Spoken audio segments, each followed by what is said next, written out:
जब भी कंघी करते समय उंगलियों में बाल अटक जाते हैं या नहाने के बाद ड्रेन के पास बालों की लकीर बन जाती है, तब डर सिर्फ बालों का नहीं होता।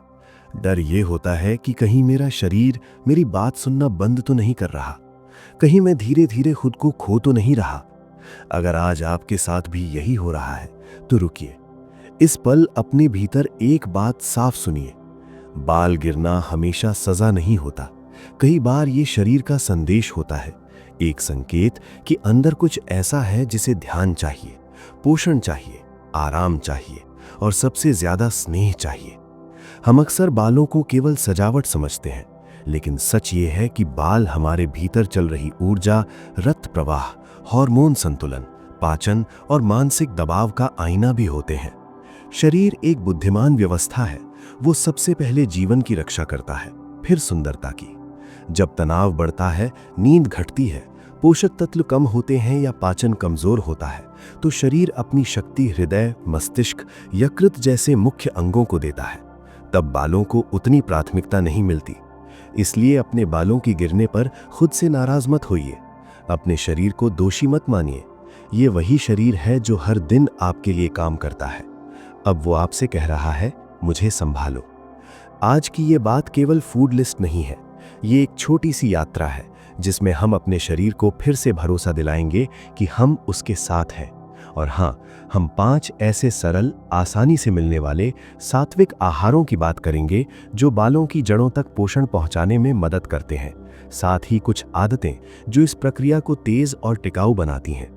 सबसे पहले ये समझ लीजिए कि बालों का गिरना अक्सर एक कारण से नहीं होता, ये कई वजहों का मिश्रण हो सकता है, जैसे प्रोटीन या आयरन की कमी, विटामिन डी या बी कॉम्प्लेक्स की कमी, थायराइड का असंतुलन, हार्मोनल बदलाव, लगातार तनाव, नींद की कमी, बहुत ज्यादा डाइटिंग या स्कैल्प में सूजन और डैंड्रफ। इसलिए हम जादू की उम्मीद नहीं करेंगे, हम अनुशासन की उम्मीद करेंगे। हम शरीर के साथ मिलकर काम करेंगे। अब पहला आहार जो साधारण दिखता है लेकिन असर गहरा करता है, गाजर। गाजर का रंग सिर्फ आंखों के लिए अच्छा नहीं, ये भीतर की मरम्मत के लिए भी मित्र है। इसमें बीटा कैरोटीन होता है जो शरीर में जाकर विटामिन ए बनता है। विटामिन ए स्कैल्प को स्वस्थ रखने में मदद करता है और स्कैल्प जब स्वस्थ होती है तभी जड़ें मजबूत बनती हैं। गाजर में एंटीऑक्सीडेंट्स भी होते हैं जो कोशिकाओं को ऑक्सीडेटिव स्ट्रेस से बचाते हैं। और याद रखिए, स्ट्रेस केवल मन में नहीं होता, शरीर की कोशिकाओं में भी होता है। गाजर लेने का तरीका भी मायने रखता है। इसे बस जल्दी जल्दी खा लेना नहीं, इसे ध्यान से चबा कर खाना है। दोपहर के खाने से पहले कद्दूकस की हुई गाजर में थोड़ा नींबू और एक चुटकी काली मिर्च डालकर खाइए। ये छोटा सा सलाद आपके पाचन को भी जगाएगा और त्वचा तथा स्कैल्प तक पोषण पहुंचाने में मदद करेगा। ये एक छोटी सी शुरुआत है, लेकिन शुरुआत ही दिशा तय करती है। दूसरा आहार जो अक्सर प्लेट में आता है और हम उसे उठाकर किनारे कर देते हैं, करी पत्ता। ये पत्ता जितना साधारण दिखता है उतनी ही गहरी इसकी परंपरा है। आयुर्वेद इसे रसायन जैसा मानता है और आधुनिक पोषण विज्ञान भी इसमें मौजूद एंटीऑक्सीडेंट्स और माइक्रोन्यूट्रिएंट्स की बात करता है। करी पत्ता बालों की जड़ों को सपोर्ट करता है और समय से पहले सफेद होने की गति को धीमा करने में मदद कर सकता है, खासकर जब वजह पोषण और ऑक्सीडेटिव स्ट्रेस हो।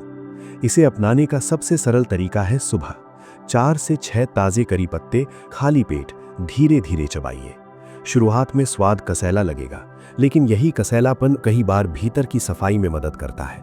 जब आप इसे चबाएं तो जल्दी न करें, कुछ सेकंड आंखें बंद करके बस इतना महसूस करें कि आप अपने शरीर को समय दे रहे हैं। इस छोटे से अभ्यास में भी एक तरह का सम्मान छिपा है और शरीर सम्मान का उत्तर देता है। तीसरा आहार जो बालों के लिए उतना ही जरूरी है जितना मन की शांति के लिए, छाछ। बहुत से लोग बालों के लिए तेल, सीरम, शैम्पू बदलते रहते हैं, लेकिन पेट की तरफ ध्यान नहीं देते, जबकि पोषण की असली यात्रा पेट से शुरू होती है। अगर पाचन कमजोर है तो अच्छा खाना भी ठीक से अवशोषित नहीं होगा। छाछ में प्रोबायोटिक्स होते हैं जो आंतों के मित्र जीवाणुओं को सपोर्ट करते हैं। जब गट हेल्थ सुधरती है तो विटामिन्स और मिनरल्स का अवशोषण बेहतर होता है और शरीर को निर्माण के लिए कच्चा माल मिलता है। छाछ का सही समय दोपहर के भोजन के बाद है। 1 गिलास ताजी छाछ में भुना हुआ जीरा और काला नमक मिलाकर पिएं। बहुत ठंडी छाछ नहीं, बहुत भारी भी नहीं, धीरे धीरे पिएं। ये शरीर की गर्मी को संतुलित करने में मदद कर सकती है, खासकर जब तनाव और अनियमित दिनचर्या से भीतर पित्त बढ़ता हो। और जब भीतर की गर्मी संतुलित होती है तो बालों की जड़ों पर भी राहत आती है। चौथा आहार जो भारतीय रसोई में है, लेकिन हम अक्सर उसे केवल खट्टा समझकर छोटा मान लेते हैं, आंवला। आंवला विटामिन सी का मजबूत स्रोत है और विटामिन सी कोलाजन बनाने में मदद करता है। कोलाजन वो आधार है जो त्वचा, रक्त वाहिकाओं और बालों के सपोर्ट सिस्टम को मजबूती देता है।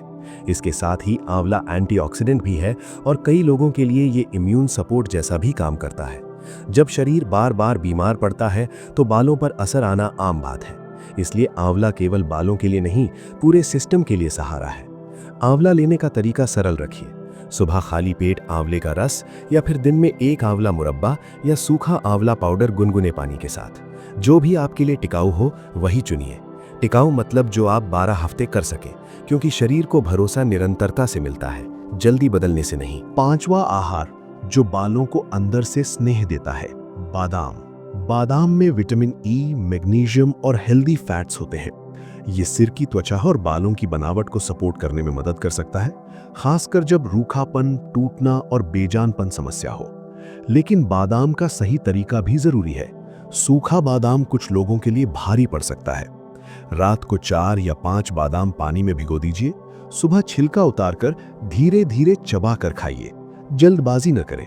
ये छोटा सा नियम आपकी दिनचर्या में स्थिरता लाता है, और स्थिरता बालों के लिए भी जरूरी है, मन के लिए भी। अब इन 5 आहारों के साथ 3 बातें और जोड़िए, क्योंकि बिना इनके सिर्फ खाना पर्याप्त नहीं होगा। पहली बात, नींद। रात की नींद सिर्फ आराम नहीं, रिपेयर का समय है। कई हार्मोनल और सेल रिपेयर प्रक्रियाएं रात में तेज होती हैं। अगर आप लगातार देर से सोते हैं तो शरीर अपने रिपेयर बजट में कटौती करता है और उसका असर बालों पर भी दिख सकता है। कोशिश कीजिए कि एक तय समय पर सोएं और सोने से पहले स्क्रीन का समय कम करें। ये छोटा बदलाव बड़ा असर करता है।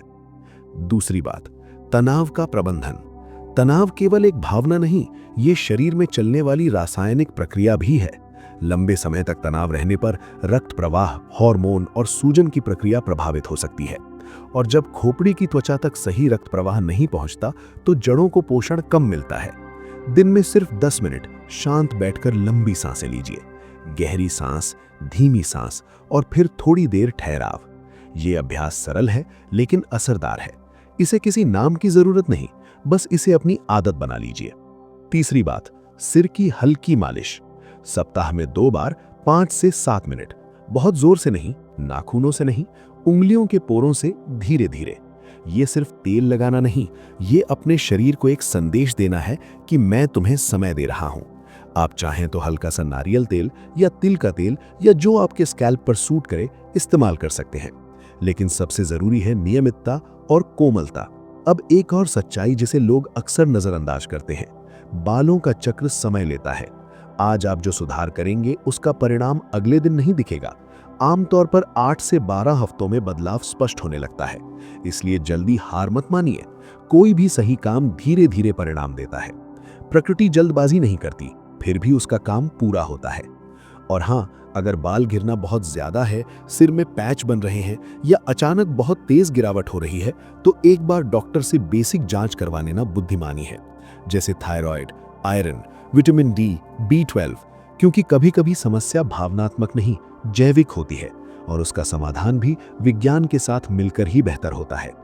आज आप अपने लिए एक संकल्प ले सकते हैं, 12 हफ्ते, सिर्फ 12 हफ्ते। इन 5 आहारों में से कम 3 को नियमित बनाइए, नींद को थोड़ा सुधारिए, तनाव के लिए 10 मिनट निकालिए और सप्ताह में 2 बार सिर की हल्की मालिश कीजिए। फिर देखिए शरीर कैसे जवाब देता है। बालों का गिरना कम होना, नए छोटे बालों का आना, स्कैल्प की खुजली का घटना, रूखापन कम होना, ये सब धीरे धीरे संकेत देंगे कि आप सही दिशा में हैं। अंत में एक विचार, जब पेड़ पर पत्ते गिरते हैं तो पेड़ खुद को खत्म नहीं समझता, वो अगले मौसम की तैयारी करता है, वो जड़ों में पोषण भेजता है, वो धैर्य रखता है।